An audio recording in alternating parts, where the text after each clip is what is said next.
एक बार फिर राजा विक्रमादित्य ने बैताल की शापित लाश को निकालने के लिए प्रेतवाधित जंगल में बहुत दूर तक जाने का प्रयास किया, जिसे एक प्राचीन पीपल के पेड़ से उल्टा लटका दिया गया था। ऊपर से बिजली चमक रही थी, लेकिन राजा अविचलित था। जैसे ही उसने लाश को उठाया, बैताल की आवाज अंधेरे में सूखे पत्तों में सांप की तरह रेंगती हुई आई। विक्रम, तुम बहुत बहादुर हो गए हो, मौत के बहुत आदी हो गए हो। इसलिए मैं तुम्हें एक ऐसी कहानी सुनाता हूँ जहाँ मृत्यु अंत नहीं, बल्कि एक शुरुआत थी। और शायद, बस शायद, तुम इसका जवाब नहीं देना चाहोगे। एक भूले बिसरे गांव में बिना दरवाजों वाला एक मंदिर था। इसके पुजारियों का दावा था कि यह एक पवित्र स्थान है, जहां ध्वनि से पाप धुल जाते हैं।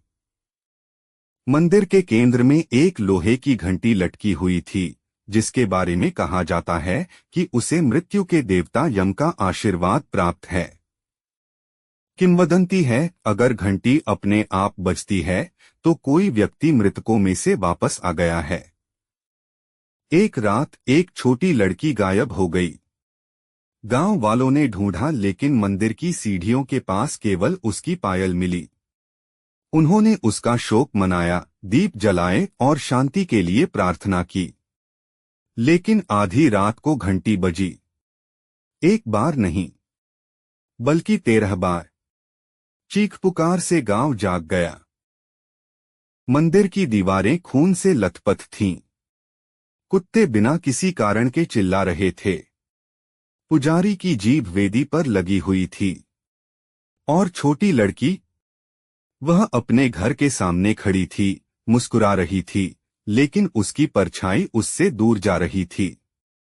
एक एक करके गांव वाले अपने बच्चों को भूलने लगे। उनके नाम, उनके चेहरे। हर बार जब वे भूल जाते, घंटी फिर से बजती। 13वीं रात तक गांव में किसी को भी याद नहीं था कि वे कौन थे। यहां तक कि वे जिन देवताओं की पूजा करते थे, उन्हें भी नहीं।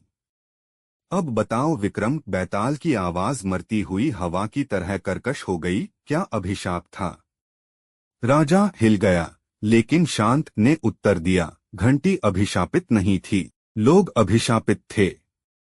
उन्होंने एक ऐसा कानून तोड़ा जो याद रखने लायक नहीं था। शायद उन्होंने बहुत पहले उस मंदिर में लड़की की बलि दी थी और सच्चाई को दफना दिया था।